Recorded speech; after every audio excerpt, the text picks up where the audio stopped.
আৰম্ভ হ'ব সেয়েহে যিসমূহ হাই ফ্ৰেণ্ডছ, মই অপূৰ্ব কলিতা। মই এটা মোৰ অন্য ভিডিঅ'লৈ আপোনালোকক স্বাগতম জনাইছোঁ। আজি এখন বিশেষ বুঢ়াদাঙৰীয়া থান দেখুৱাবলৈ গৈ আছোঁ মই। সেই থানখন আছে আপোনাৰ দীপোতা চামগুৰি থান বুলি কয়। থানখনৰ আজিৰ দিনত কেনেকুৱা পূজা হয় আপোনালোকক অলপমান তাৰে দেখুৱাবলৈ যত্ন কৰিম। ভিডিঅ'টোৰ শেষলৈকে আপোনালোকে চাই থাকিব। আমি গৈ আছোঁ, আমি মিছন চাৰিআলি পিনৰ পৰা গৈ আছোঁ, যিহেতুকে দীপোতাৰ দলংখন আমি প্ৰথমতে পাম। এইখন হৈছে দীপোতাৰ দলং আৰু ইয়াৰ স্থানীয় মানুহে দীপোতা দলংখন ভালকৈ চিনি পায়। এই ৰাস্তাটোত আহোঁতে আপোনালোক সাৱধানে আহিব, কিয়নো এই ৰাস্তাটোত এই জেগাখিনিতে সঘনাই দুৰ্ঘটনা হৈ থাকে। আপোনালোকে বাইক গাড়ী যিয়ে লৈ নাহক কিয় অলপ সাৱধানে কম গতিবেগত আহিব, যাতে আপোনালোকৰ কোনো ধৰণৰ দুৰ্ঘটনা নহয়। এই নতুনকৈ কেইটামান বান ৰাস্তা হৈ আছে। আগতে ইয়াত একো নাছিলে, খালি অকল পথাৰ আছিলে। এইটো এটা হাতী যোৱা কৰিডৰ হয়, সেইকাৰণে হাতী ইমান নাহে বাৰু।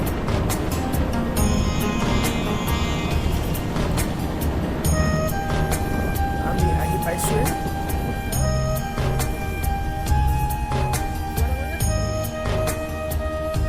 এইখন হৈছে বুঢ়াদাঙৰীয়া থানৰ মেইন প্ৰৱেশ দুৱাৰ। এখন তোৰণ বনাই থোৱা আছে, আপোনালোকে ওপৰত দেখিব পাৰিব চামগুৰি শ্ৰী শ্ৰী বুঢ়াদাঙৰীয়া থান বুলি লিখা আছে।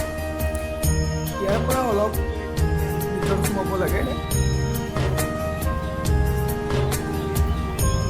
ৰাস্তাত ধুনীয়া ৰাস্তা, খালি আগত অলপমান বেয়া আছে। ইমানো বেয়া নহয়, মানে কেঁচা ৰাস্তা হয়। মানুহৰ বসতি আছে ইয়াতে, অলপ ইয়াতেও পথাৰ আছে। ইয়াতেও ধুনীয়াকৈ আম পাত কলগছ লগাই আছে।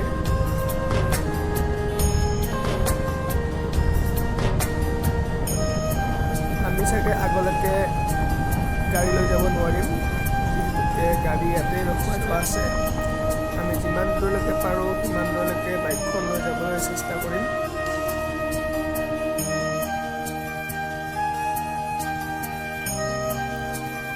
ৰাস্তাটো বৰ ঠেক, মানে গাঁৱলীয়া ৰাস্তা, ইয়াতকৈ ডাঙৰ নহয় বাৰু।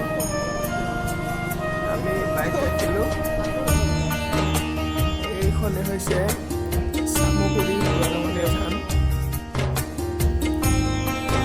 আমি ৰাতিপুৱাৰ ভাগত আহিছোঁ বাবে এই স্থানত অলপ মানুহৰ সমাগম কম হৈছে।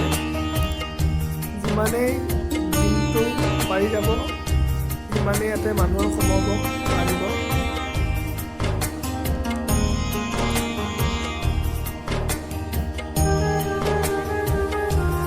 আচলতে এইটো নামঘৰ হয় আৰু এইখন অৰিজিনেল থান হয়। সেইখন আগত আছে, মই আপোনালোকক দেখুৱাই যাম। আমি প্ৰথমতে ইয়াতে চাকি বন্তি জ্বলাই লৈ সেই থানখনলৈ যাম। দেখিছে ইয়াতে শ শ চাকি মানুহে জ্বলাই থৈ গৈছে নিজৰ মনোকামনা পূৰণ হ'বৰ বাবে।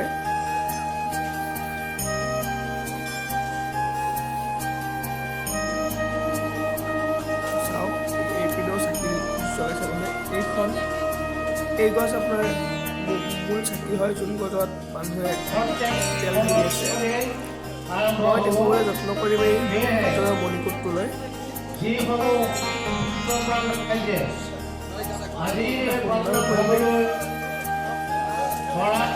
আৰু ভোগান বঢ়াইছে তেখেতসকলে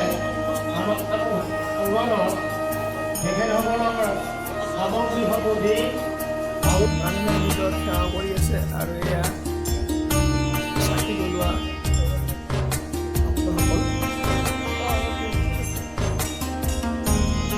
এই ছাইডতে আপোনালোকে দেখিব পাৰিব প্ৰসাদৰ কাৰণে যিমান উপকৰণ আছে তেওঁলোকে তাক ঠিক ঠাক কৰি আছে।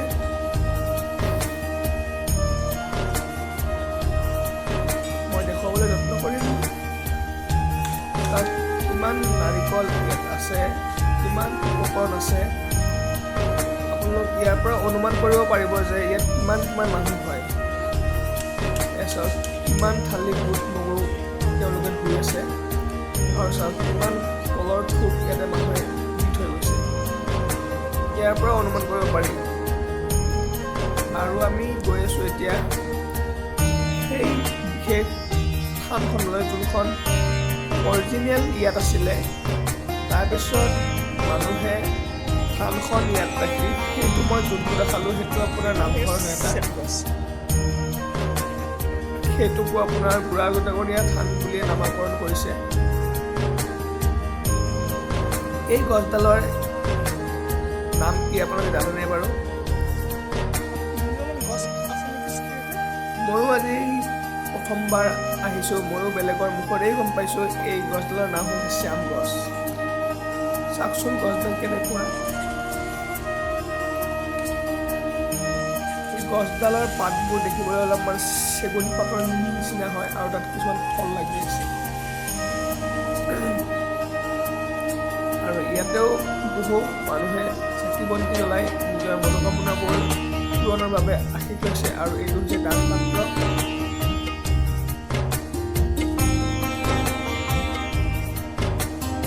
আৰু এই গছডালৰ হ'ল এটা আপোনালোকে সুৰংগৰ নিচিনা দেখিব পাব। মই দেখুৱাবলৈ যত্ন কৰিম।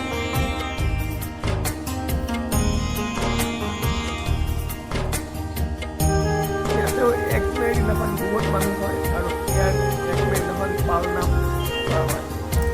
এই গছডালৰ তলত এটা সুৰংগ আপোনালোকে নিশ্চয় দেখিবলৈ পাৰিছে।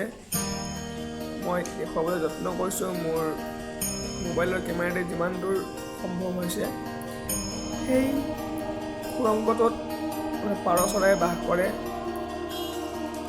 আৰু কিছু চৰাই তাতে বাস কৰে। এইখন হৈছে চামগুৰি থান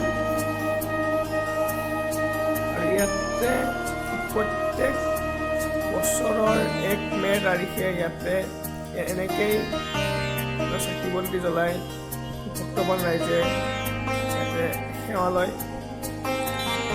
আৰু মই যিখন আপোনালোকৰ আগতে থান দেখুৱালোঁ মানে নামঘৰ দেখুৱালোঁ, সেই নামঘৰ যে 1 মে তাৰিখে প্ৰত্যেক বছৰে পাল নাম হয়।